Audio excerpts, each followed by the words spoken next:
the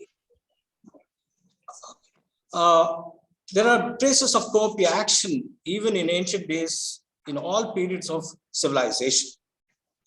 Even in biblical times, cooperation was looked upon as a source of strength and a method to get better reward for cooperation in any way of life. A method of work and progress towards prosperity.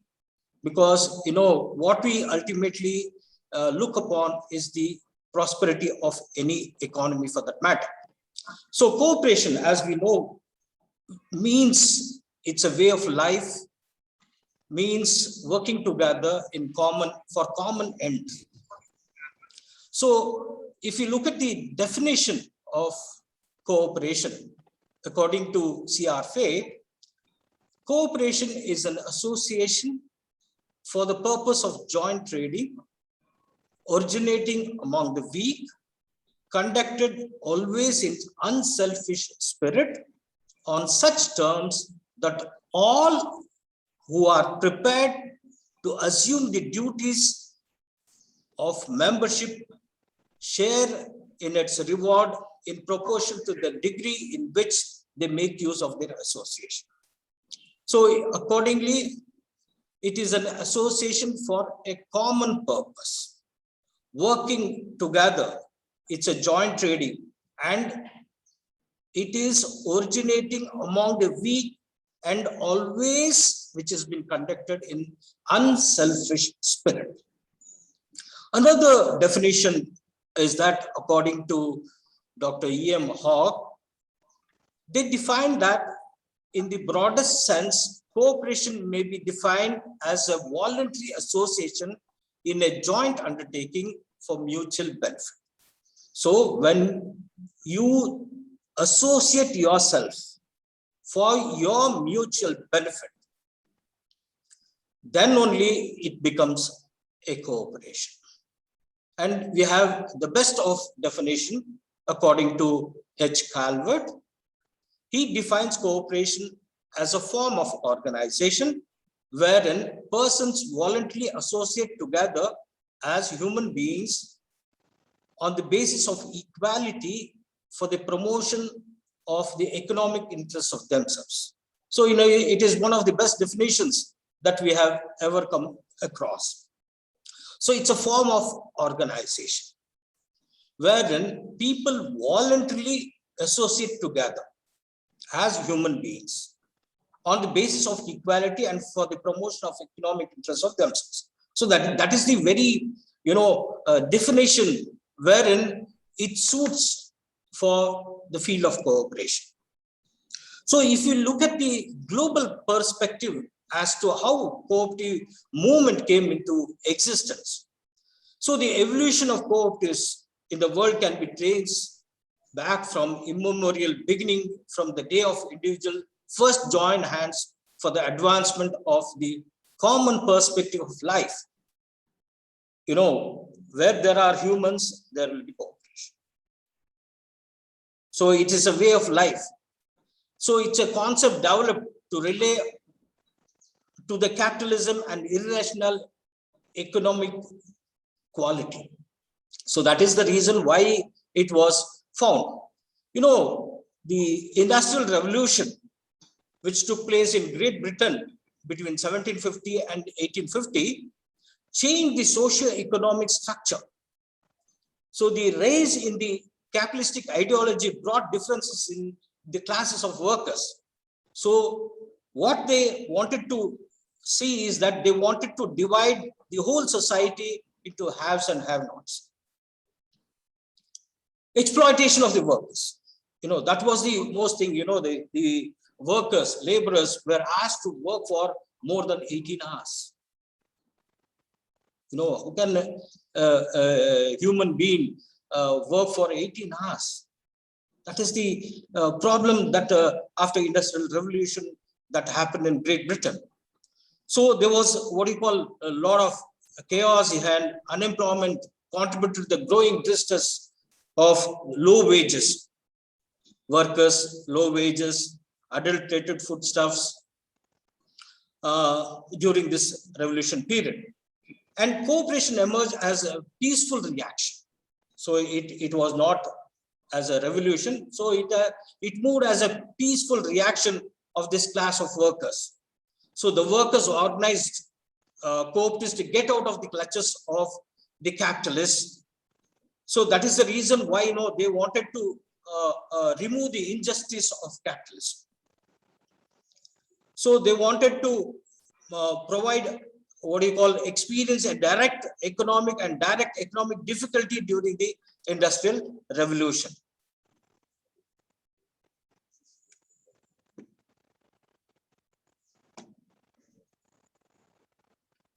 Coming to the Co-Opti movement in India, how this Co-Opti movement came into India. So if you look back, the origin of agriculture and allied sectors in the Co-Opti movement. So the Deccan riots of 1875 brought the problems of rural indebtedness. One of the major causes of the cooperatives coming into India is the indebtedness of the farmers, or what you call the agriculturists. So the agriculture finance was one of the major problems. For this, there was varied reasons, why indebtedness caused to the society.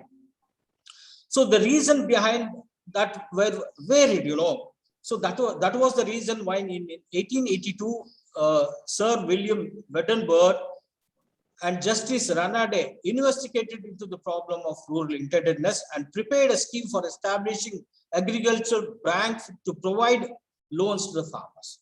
No, there was no institutional agency as such to provide credit to the farmers. And there were, huge number of problems that was been there. The land that was been there were fragmented, and the financing agency were not in a position to give back what you call based on some sort of a security. So that was because each and every land that was been available were not in a position for the banks or the organized financial agencies, because that was not sufficient for them as a collateral security. So that was the reason, so that is the reason why, various types of schemes or various types of methods were adopted to bring in, to overcome the problems of rural indebtedness. So it was further in 1884, the Land Improvements and Agricultural Loans Act, under which the agriculture could borrow for productive purposes only. And later in 1892, the Madras government deputed an ICS officer to Europe. He was none other than Frederick Nicholson, to study the theory and practice of agriculture and other banks in Europe, and suggest ways and means which similar movement could be brought into India. So he in his report, he coined that report into two words: find rifles. Find rifles. That was the caption word that was given by Frederick Nicholson. So he made a careful study of the movement in Germany. Germany was a country wherein we found that credit movement had established. Not only credit movement in rural areas, it was also a movement in urban areas also. So he made a very careful study, and he submitted his report to the government. And based on this report, the government of India took note of it and moved in for a cooperative act in the year 1904. So the objective of the act was to establish cooperative credit societies to encourage thrift and savings and promoting a spirit of self-help. Because all these farmers or agriculturists who tried to form the society were weak. Originally, they were weak. They had small pieces of land. They had no money. See, the organization of these people was so important during those times, That is the reason why, in India, cooperative movement is not a voluntary organization. It was a sponsored movement. The government of India took initiative in organizing these societies. That was the reason why, the first Co-Opti Societies Act was passed in the year 1904. And when this act was passed, only few societies here and there in some parts of the country were organized. And another thing is that this act purely said that only for Co-Opti credit societies. Later on, in the year 1912, another Co-Opti Societies Act was passed, a slight improvement on the Act of 1904. So this act gave room for the organization of different types of societies other than credit. So that was the reason why, it started flourishing in India. Not only credit societies, but also non-credit societies. So agriculture credit in India. So the development of rural system have always been complicated affair, and this is clear from the India's history. One of the major reasons for the failure of agriculture is the gamble with monsoons. Now we see, we don't say gamble, it is excess of rainfall nowadays, due to climate change. So that is also a hindrance for the agriculture development for that matter. Unscientific farming practices, rural indebtedness, and seasonal need for credit and other risks as to ensure that high rate of interest rate remain the norm rather than exception with respect to credit. In rural areas, who were the financiers, the money lenders, the saukars, the zamindars? And these were the people who used to charge high rate of interest. And there is a saying, you might be knowing that a farmer is born in debt, lived in debt, and died in debt. And that did not stop there. It further continued. It passed on to the dependents. It may be his wife, it may be his children. So rural indebtedness was a serious issue during that period. And this problem was also noticed by colonial masters, and providing formal system of credit seems to be a challenge. That was the thing that we noticed during this period. Even the Britishers, they wanted to see that a system of credit, institutional credit, should be brought, because that itself is a challenge. Because in a country like India, where you don't have what you call the scientific operations of the lands, that means to say pieces and pieces on land, because we had a joint family, and that divided, that again divided, then again divided, and you don't have scientific cultivation for that matter, because your land is very small. Coming to cooperative credit.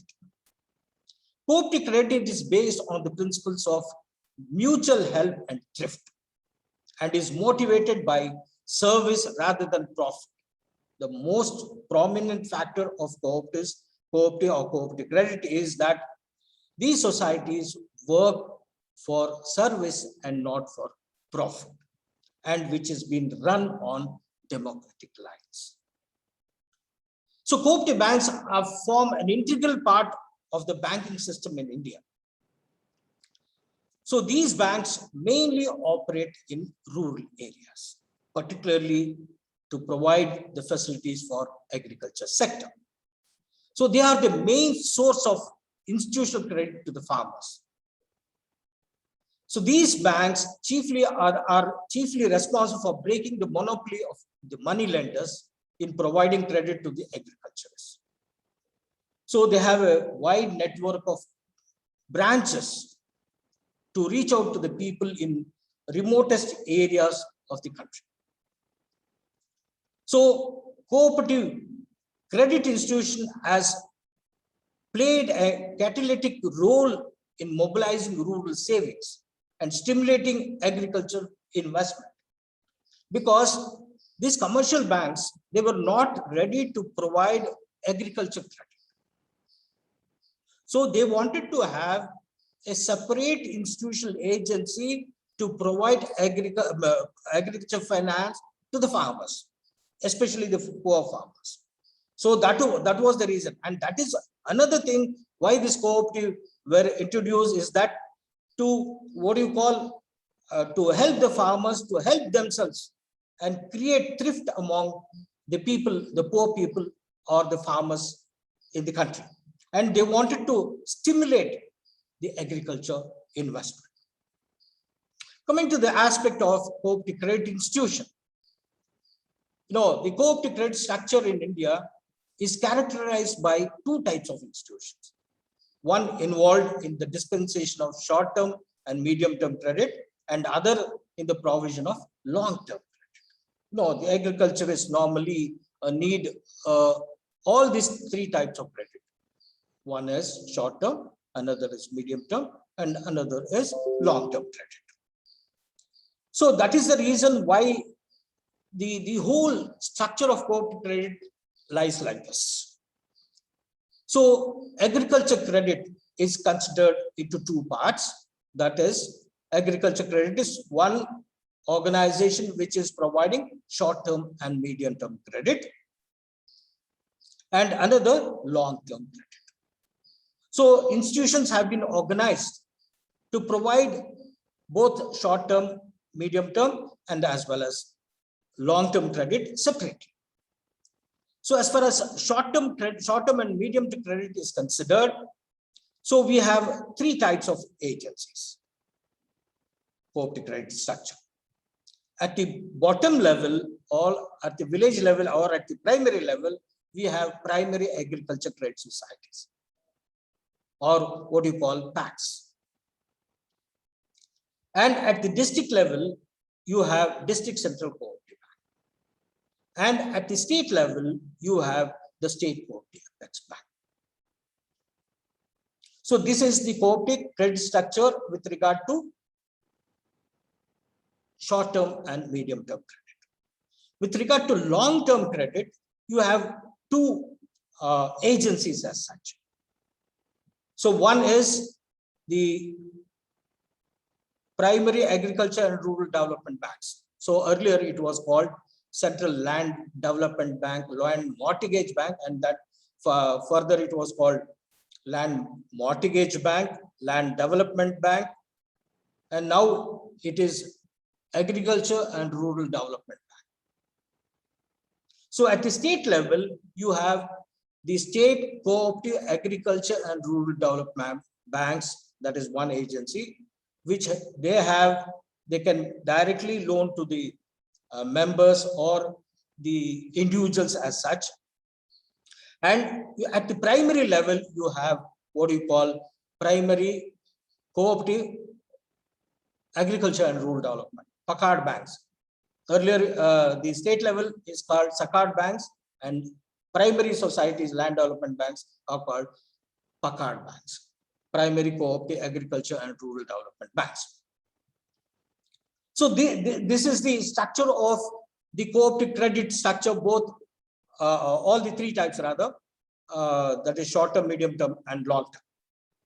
And in the other activities after 1912, when non-agriculture credit societies, formation of non-agriculture credit cooperatives came into existence.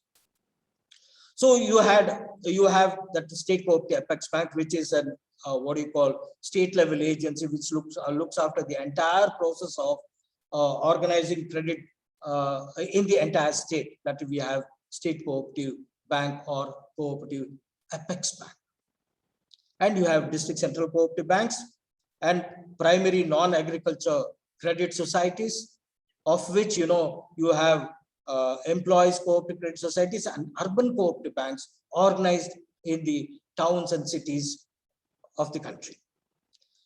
And apart from this, you have what you call state industrial cooperative banks. you know, even cooperatives have organized industrial cooperatives.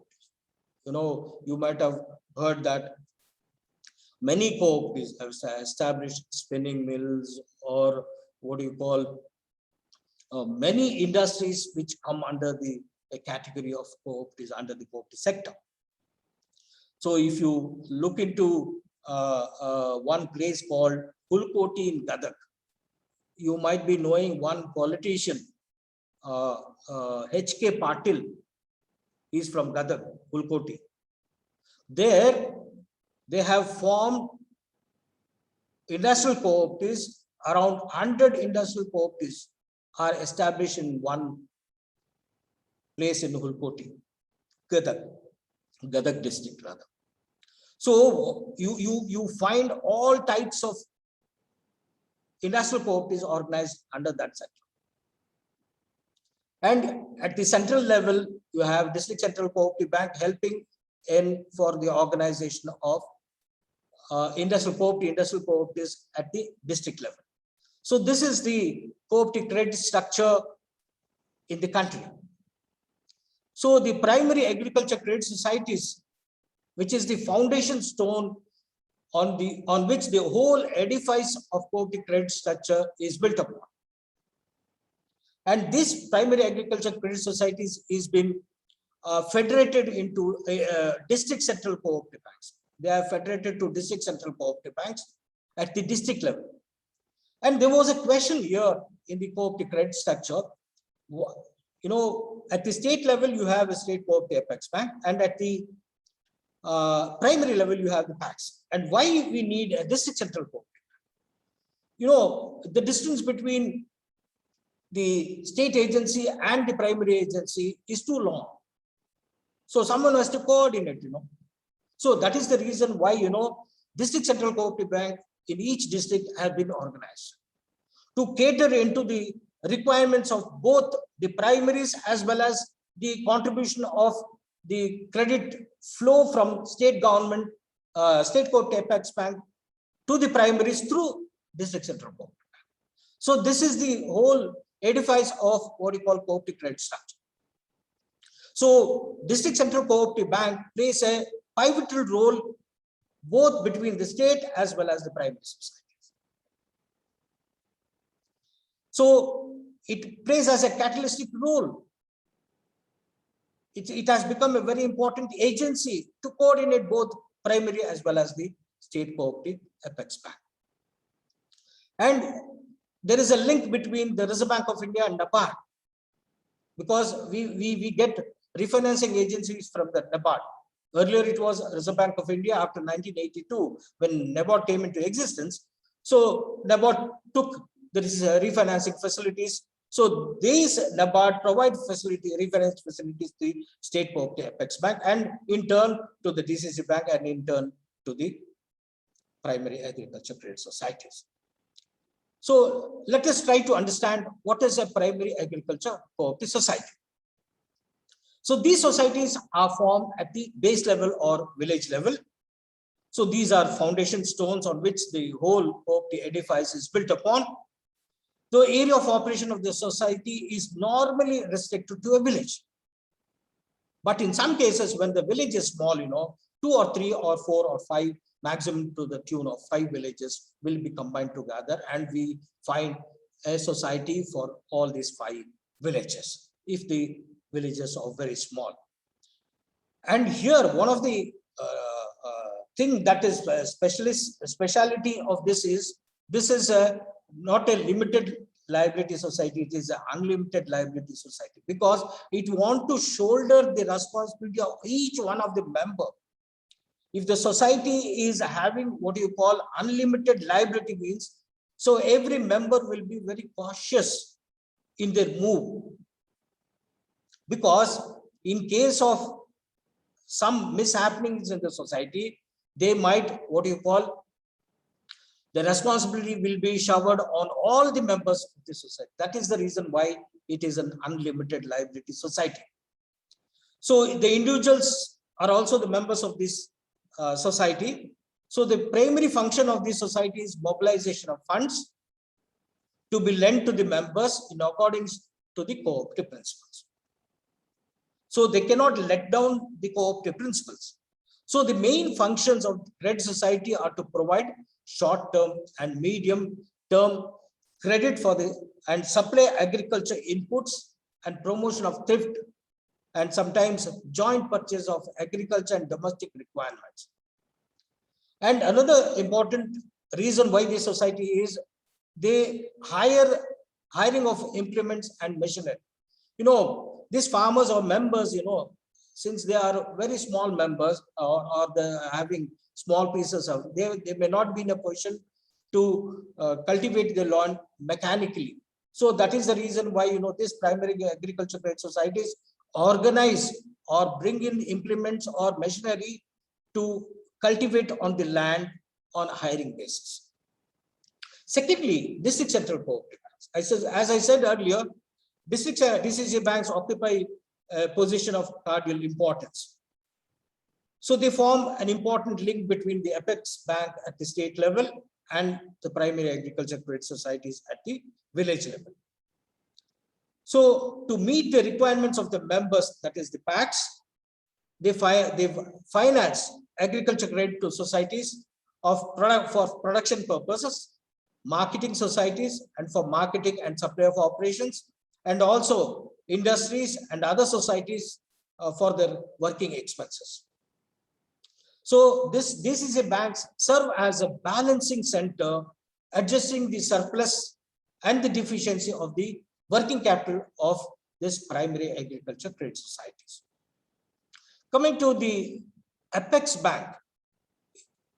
So this state cooperative apex bank occupy an important role in the entire structure of cooperative credit, both short-term and medium-term. So the apex organization of this cooperative movement in the state play a crucial role of the entire cooperative credit system. So they not only mobilize financial resources needed for the movement, but also deploying them appropriately among the various sectors of the movement. So the fundamental objectives of an apex bank is to act as a balancing center, a clearing house, a financing agency of the cooperative institution working within the state, because it plays a pivotal role in organizing all these activities and as a balancing center. In a state, in some districts, you see that cooperatives are doing well. In some districts, it is not doing well. So it is the responsibility of the state cooperative apex bank to see that the distribution, the surplus, or the requirement deficiencies which come across in the process of the finance or some activities, in the field of cooperatives. So that is the reason why, not only rural credit, even to urban credit also. Coming to the second part of the credit system, that is long-term credit.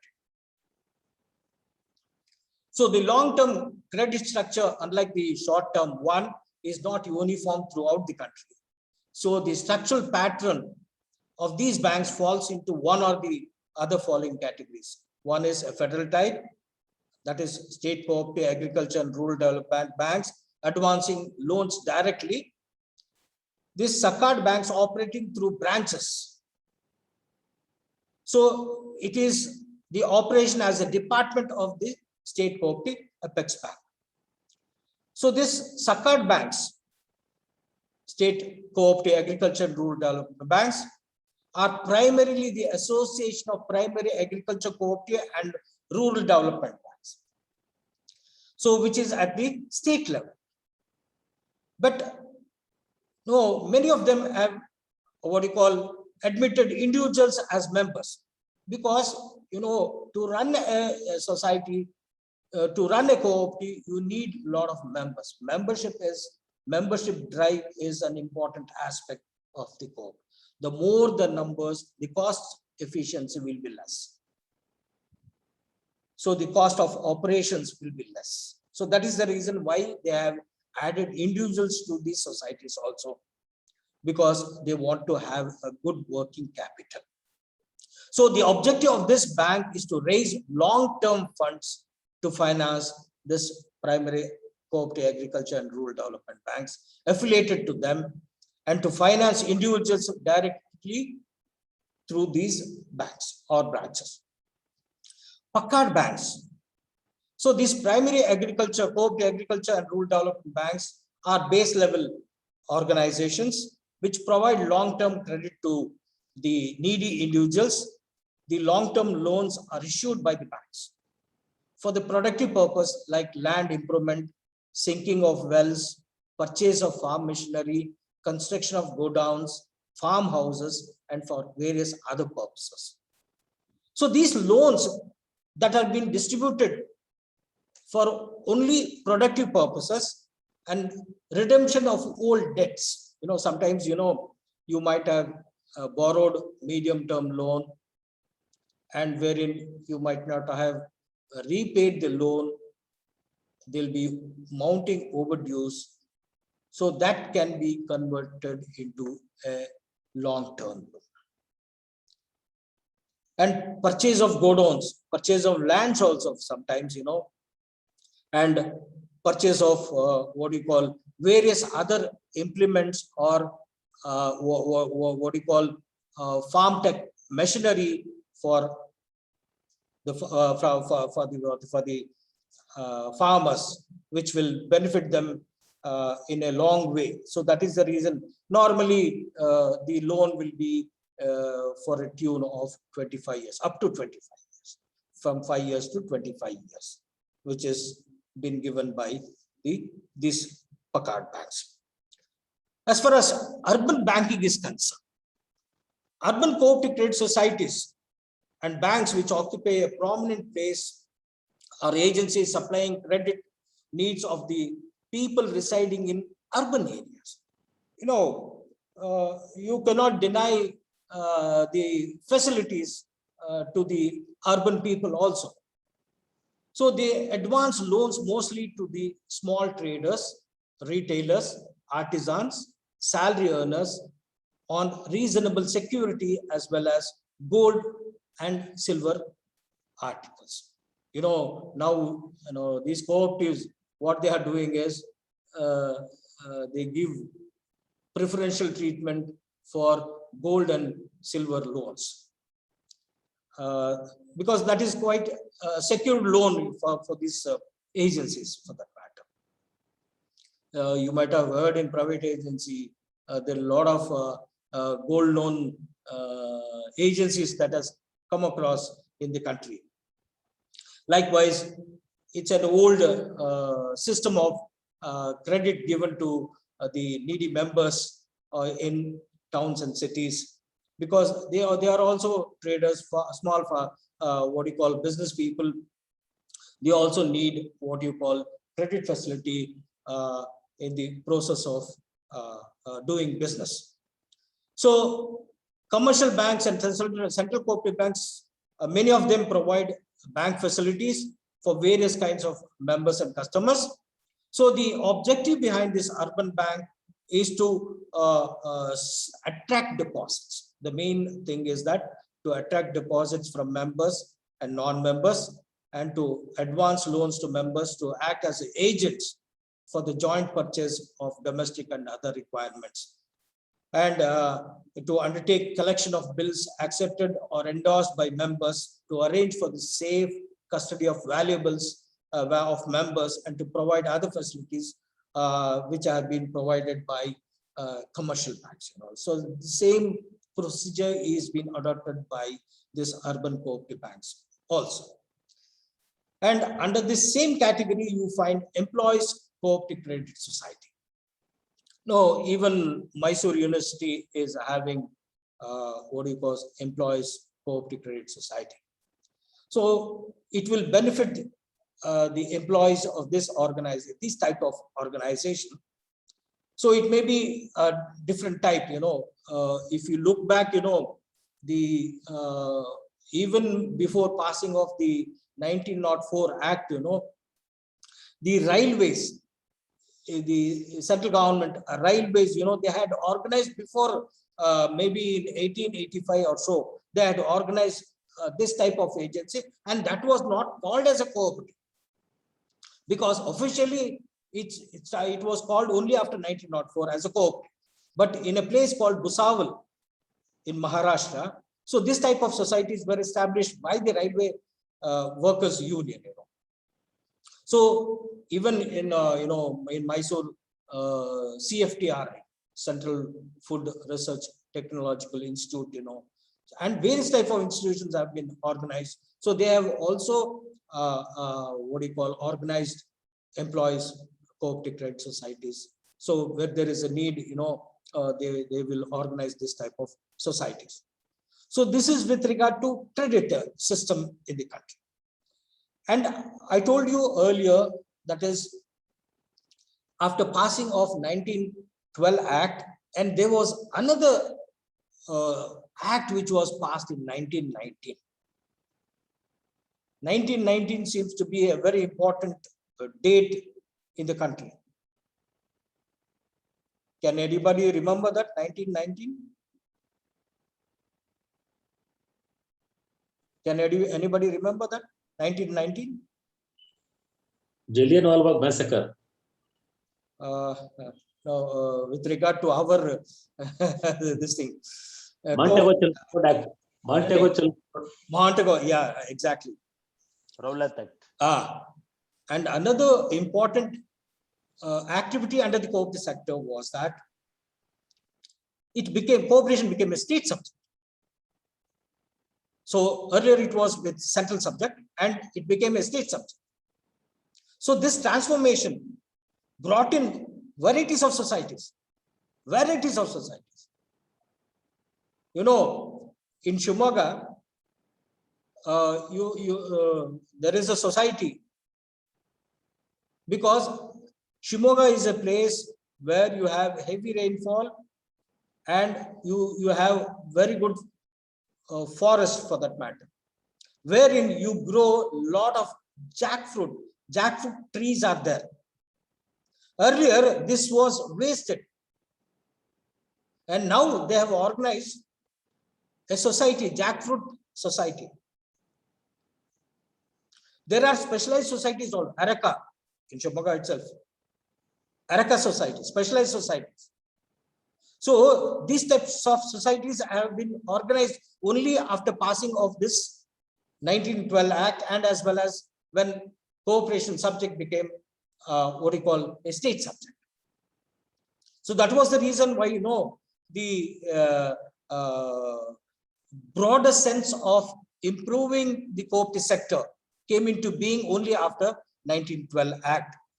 And that is the reason why various types of society, it may be consumer society, it may be marketing society, or any other farmer service society, or whatever society, so I'll come to it later on. So these types of societies came into existence. Housing societies were. In Mysore, you have around 1,657 societies, housing society. Out of that, about 10 or 15 are defunct. Otherwise, the remaining societies are existing. So this came only after the passing of 1912 Act. So, for example, marketing societies. So, a cooperative marketing society is an association of cultivators organized on the basis of cooperative principles to perform marketing functions. The farmer who grows the produce has to sell his produce. Where he has to sell is a question. If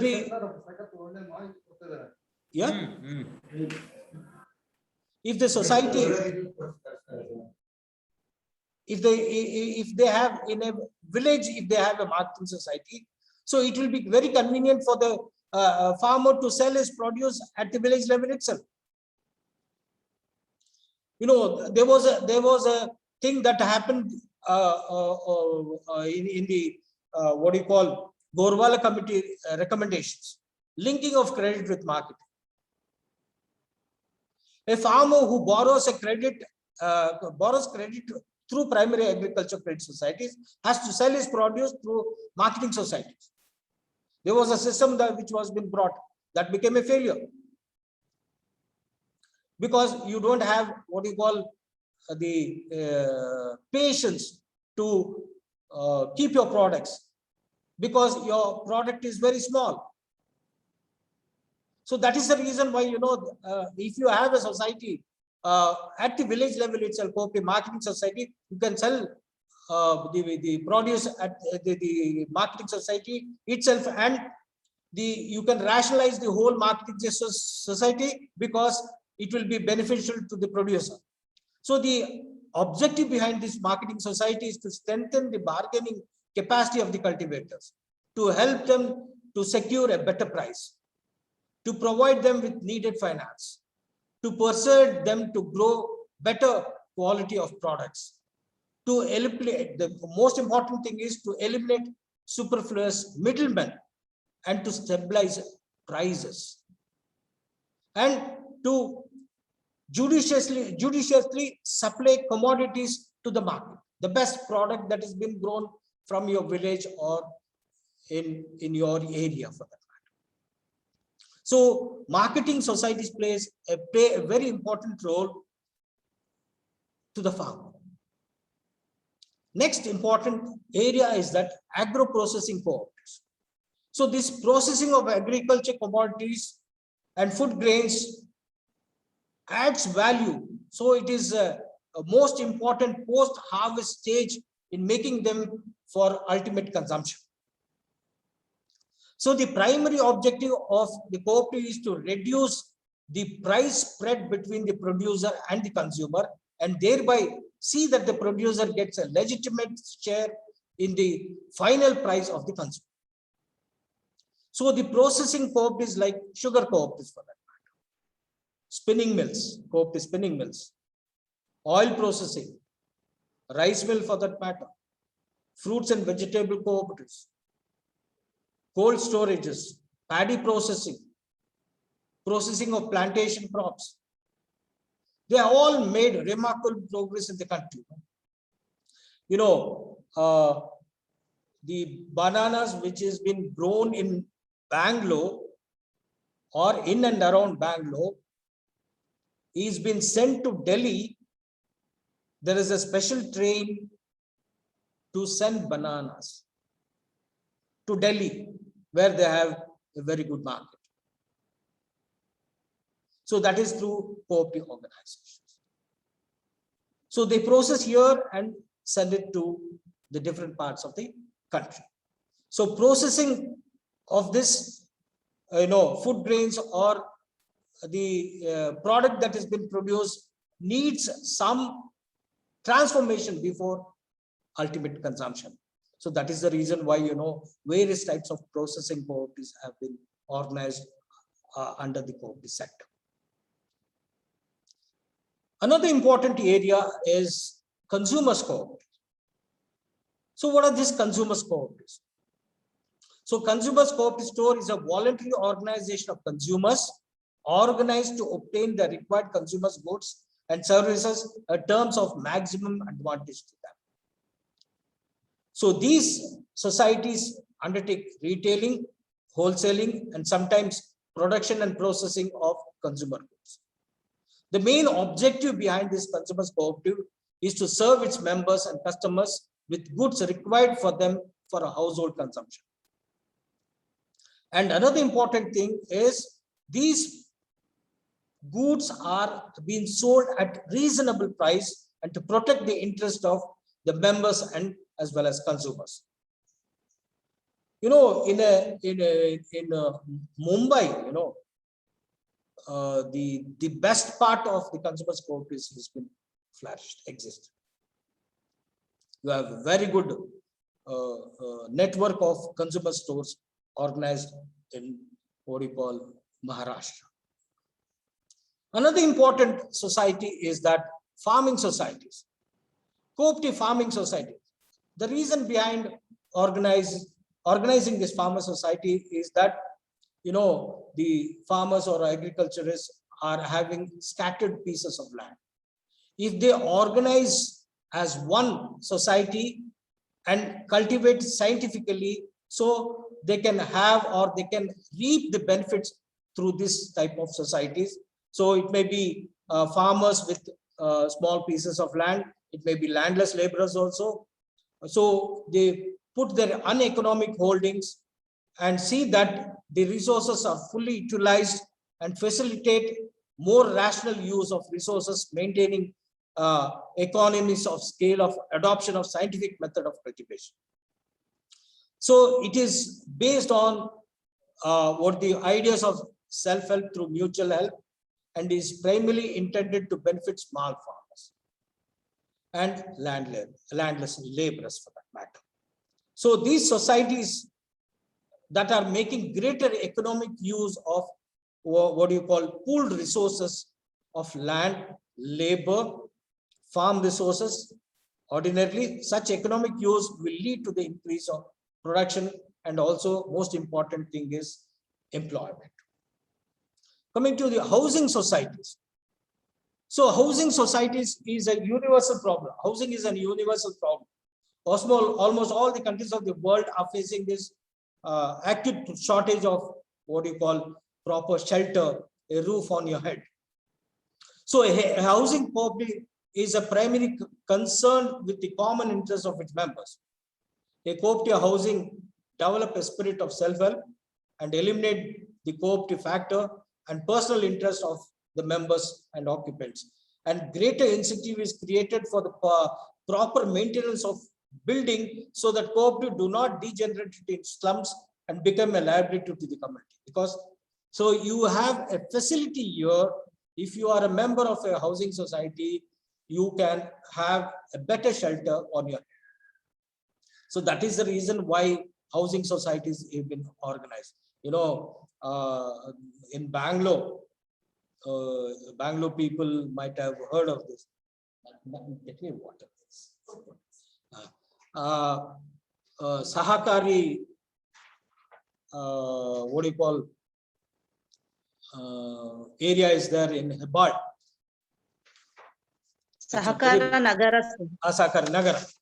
So this is one of the example of organizing such things. So because you know, majority of the cases, you know, when the government institutional agency is not enough provide to the housing or the land for housing, you know, since these societies have been organized and they provide all facilities, even the construction of houses for that matter. And Sahakari Nagara is one such example. In Mysore, you know, a number of housing societies has been organized and they are functioning very well. So it can solve the problem of housing in any part of the country. So industrial cooperatives. So industrial cooperative is an undertaking of craftsmen or skilled workers engaged in cottage or village small scale industry to undertake production and supply of raw materials, marketing of products, and supply of other services to members. You know, you might have heard of one place called Chanpatna. Have you heard of Chanpatna? Yes, sir. Yes, sir. Yes, sir.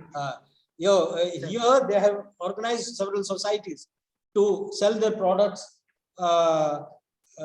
through these societies, you know. So it is famous for what do you call? What is it? Chanpatna famous for? Dolls. Yeah, Gombegala. Toys, sir. Toys. Huh? Industries. Nice Gombegala industries. Gombegala Nadu anta ಹೇಳ್ತಾರೆ ಅದಕ್ಕೆ. ಹೌದು sir. Yeah, ಹೌದು. very famous. Bombegala Nadu. Bombegala Nadu, whatever it is. So thing is that these are the agencies, you know, these are the cooperatives that help for the formation of these types of societies and to help the members of that societies.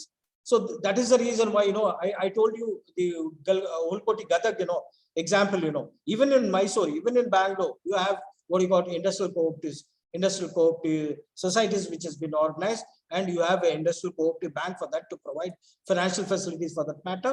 So the various you know, things has been for marketing of the products also, which has been manufactured by this industrial cooperatives, you know. So they will take care of all these activities which come under the belt of industrial cooperatives. And you have various other forms of cooperatives. It may be labor cooperatives, fishery cooperatives, in what you call seashores and inland fishing for that matter. You have number of fishing cooperatives. Fishing federation we have. Cooperative Fishing Federation. And dairy cooperatives. How dairy cooperatives have been improved to such an extent. The brand name. What is the brand name in Karnataka? KMF, Karnataka Milk Federation. Milk Federation. And you have a brand, they sell their products. Nandini. Yeah. Unti number of, more than 50 to 60 type of products is been produced through Nandini products. Dairy cooperatives, not only men, women have organized dairy cooperatives. We should thank the former Prime Minister of the country, Sri H.D. Devegowda. When he was the Prime Minister of the country, he requested the NDDB chairman, National Dairy Development Board chairman, the then late Dr. Verghese Kurian, to bring in a model to the Karnataka, same which has been established in Gujarat.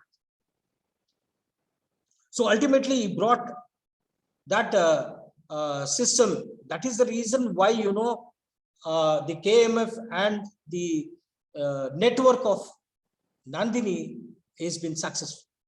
That is the reason why you have number of what you call dairy cooperatives, both men and women in the country. We produce a lot of milk and milk products.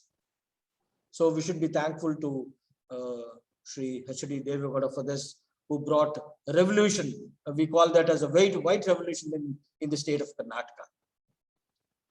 And you have poultry cooperative, various other cooperatives for that matter. A film producers cooperative society is there, film actors society is there, Kirutere TV artists society is there. A number of societies. There is no society which has been organized by every community, every type of organization is been organized under a cooperative sector.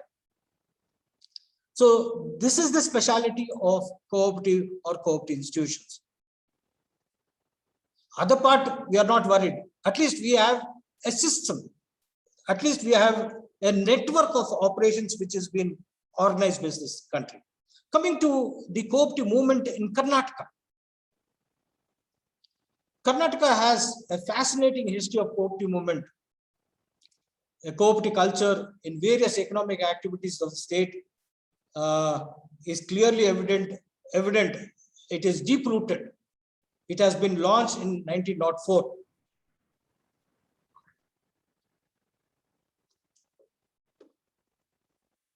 So the first primary agriculture credit society was established in a place called Kaniganahal in Gadag district. It was established in the year 1905 and which is still functioning. Let me tell you one important thing, before this. In the globe, the first cooperative credit society, consumers cooperative society, was established in a place called Manchester in England in 1844. That was the first cooperative, officially recognized cooperative society which was been organized in the entire world in Manchester in England in 1844, and that society is still existing. That is the peculiarity. And there are various cooperative societies. It may be in Gadag, or it may be some other place in Bangalore City Consumers Cooperative Society, which is still existing. In Belgaum, we have, Belgaum is a place where we grow a lot of sugar cane. That is the reason why you have a lot of sugar cooperatives or sugar industry in Belgaum, in and around Belgaum. you might have heard of Jarkivolis. They own sugar industry. They support Co-Opti sugar industry in and around Belgaum district for that matter. And we should not forget the erstwhile princess of Mysore, Narmadi Krishnaraj Vadiyar. So he insisted in the formation of Co-Opti societies in the state of Mysore, way back in 1894, before passing of the first Co-Opti Credit Societies Act. He was a visionary. Narmadi Krishnaraj Vadiyar was a visionary, and he had started not only educational institutions, or you might the famous KRS Dam. He was the man behind the construction of Krishnaraja Sagar Dam, with the help of the then Diwan Saram Vishwesharaya. Day before yesterday, we celebrated Engineers Day on his name. On the birthday of Vishwesharaya, we celebrate Engineers Day. So we have to thank the princely state of Mysore, who had organized these types of society, different types of society, not only paddy husking society, consumer society, Co-Opti Credit Society. You have a place in called Gandhi Nagar, what do you call Gandhi Square in Mysore. Still, there is a Co-Opti society which has been existed by founded by the former Maharaja of Mysore. And the Bombay presidency also helped in various forms in extending or providing special incentives and appointing honorary Co-Opti supervisors to guide Co-Opti institutions. Maharashtra, Karnataka, Tamil Nadu, Andhra Pradesh, Gujarat, and these are the states where you find a lot of Co-Optis, and which has been helped by the concerned state government to a lot extent. Even before the princely state, also they had the provinces had helped them to provide these type of societies. So there is a what do you call Bombay, Karnataka, the North Karnataka people, which is linked to Bombay, Bombay, Karnataka, Hyderabad, Karnataka for that matter. So these are the areas why you will find a lot of societies, a lot of types of society, varieties of society, which has been organized under the Co-Opti sector. Looking into the Karnataka has many firsts in the Co-Opti ventures in the country. For example, Hubli Cotton Sales Society, Hubli, organized in 1915, is considered to be the first Indian Co-Opti marketing society.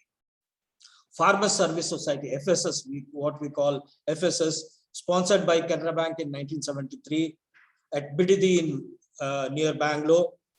And we have Sports Promotion Development Society as Chandargi of Belgaum district, and unique organization of all India importance established in 1984. Ulkoti Education Society in 1921. JG Co-Opti Hospital. Even in Bangalore, even in Mysore, you have Co-Opti hospitals which is established.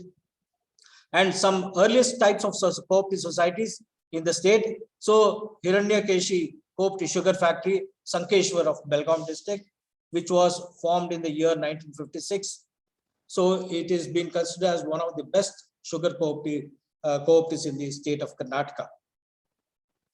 So Karnataka is one of the leading states in the country where urban Co-Opti bank or urban Co-Opti movement has emerged in the state of Karnataka, which stand ranked third in the country.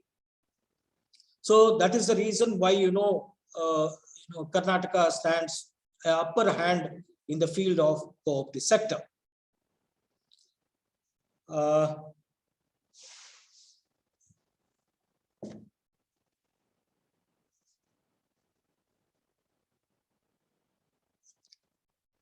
There is a table here, the primary, it is a comparison between India and Karnataka.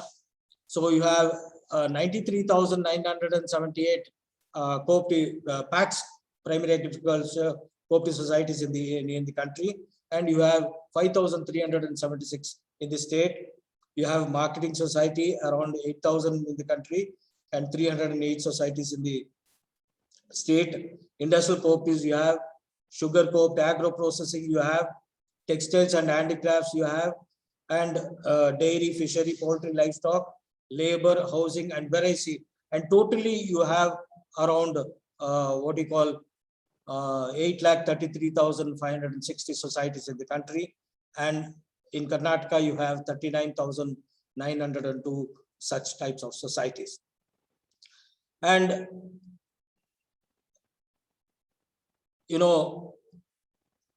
types of Co-Opti societies in Karnataka. Now you have multi-state Co-Opti societies, around 16 societies we have. And you have 178 PACAD banks, primary Co-Opti agriculture and rural development banks. Primary agriculture credit societies, you have 5,523. And, Taluka, TAPCMS, you have around 188 TAPCMS. And employees credit Co-Opti societies, you have 1,214 societies.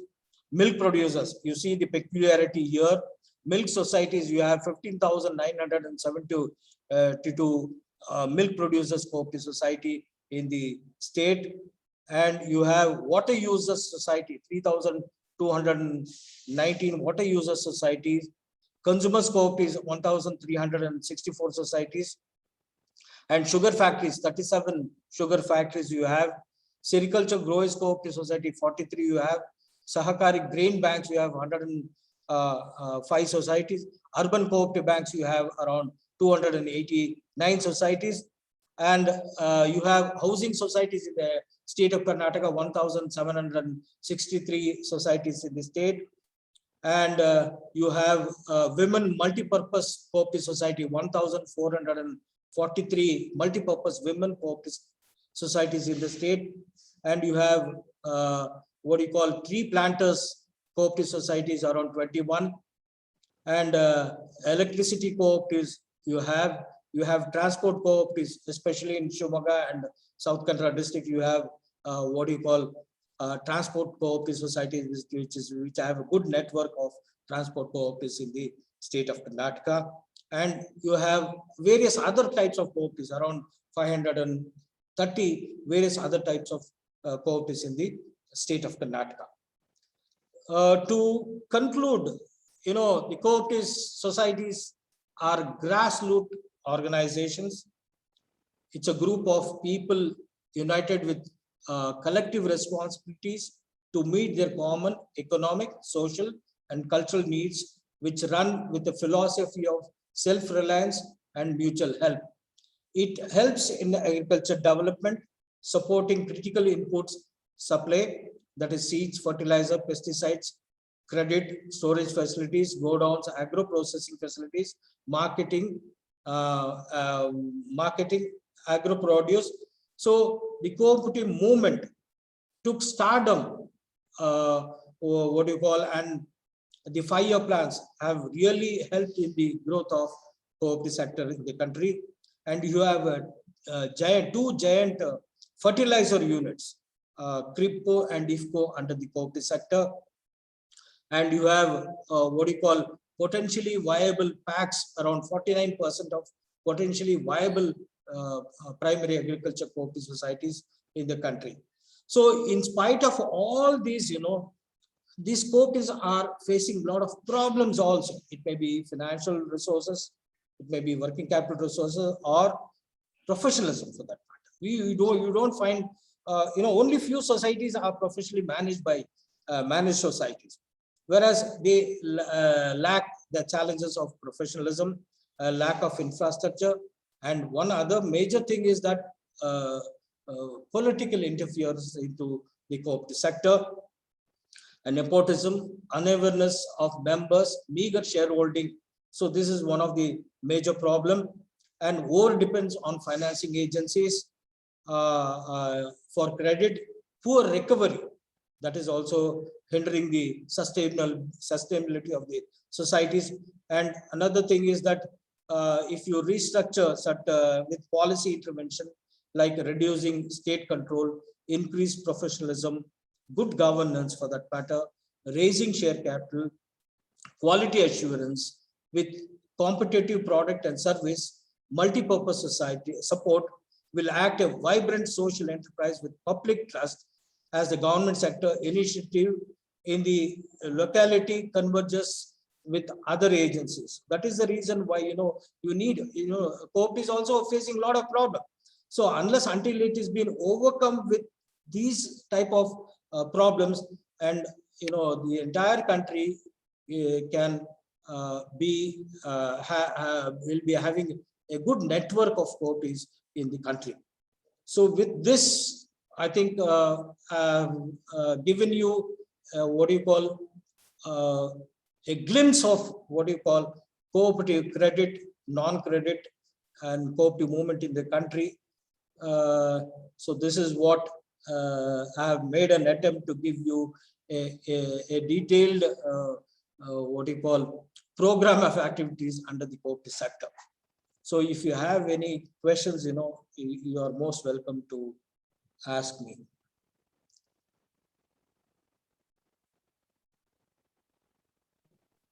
Thank you, sir. Thank you very much, sir. Was it useful? Yes, sir. Yes, sir. Very Yes, sir. Very useful topic, sir. Very useful. Because normally we don't get into the cooperatives in detail. That is the reason why I wanted to give a hint of how this cooperative system is working and what are the types of societies that has been there in the country or in the state of Karnataka. That was the reason why I selected this topic.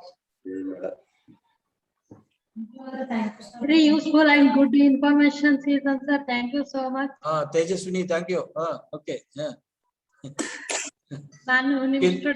Since you know me, you're telling. Okay. Thank you, sir. Thank you. Sir, one question, sir. Yeah. In the industrial sector, is cooperative industries are they are good condition or they are failures? Yeah, it is doing because They are good, sir. they are good. There Especially is sugar industries. I am asking about the sugar industries. yeah, sugar industry. Textile industries. I think they are somewhat they are failures, sir, as compared to private sector. No, it is not a failure. They have made it to fail. That's all. Maintenance problem. It is not a failure. Cooperative sector is not a failure. They are not running good conditions, sir. No, that is what I am telling you. I am living in Belgaum district, sir. Yeah. Belgaum district, I find like that. Earlier it was earlier it was doing well. Now it is not doing. Now private sectors are doing good, sir. This is the reason. They are buying it. People like the ministers like North Karnataka. Who's that minister? He has bought a in Pandupura. Administration cooperative society. Nowadays administration is not good, sir. That is what I That is told the you. reason. I told you good governance. There is no coordination between members, sir. That may be the reason. Everyone want to become rich or they want to become more political. Through this cooperatives. Sharad Pawar. Yeah, he's from Maharashtra, former chief minister and former central minister. He made his base through cooperatives, sugar cooperatives, especially. So earlier everything was fine. Now people are greedy. That's why. Especially in industrial sector, we are feeling like that. Of course, we can agree to some extent. But if you manage well, that is the reason why I told you professionalism. Good governance, I said. So if you manage, then definitely when private sector is doing well, why not cooperatives? Alva. So that is the reason, Earlier it was doing well. Why not now? That is the question. Yes. So there is some problem here. I told you political interference. People are making it to sell. That's all. Selfish people. Yeah. you know, the Irani, Minister Nirani, he bought, he took over Pandupura sugar co in Pandupura in Srirangpatnam Taluk. Cooperative What it is? societies. Yeah. He's running a under private sector.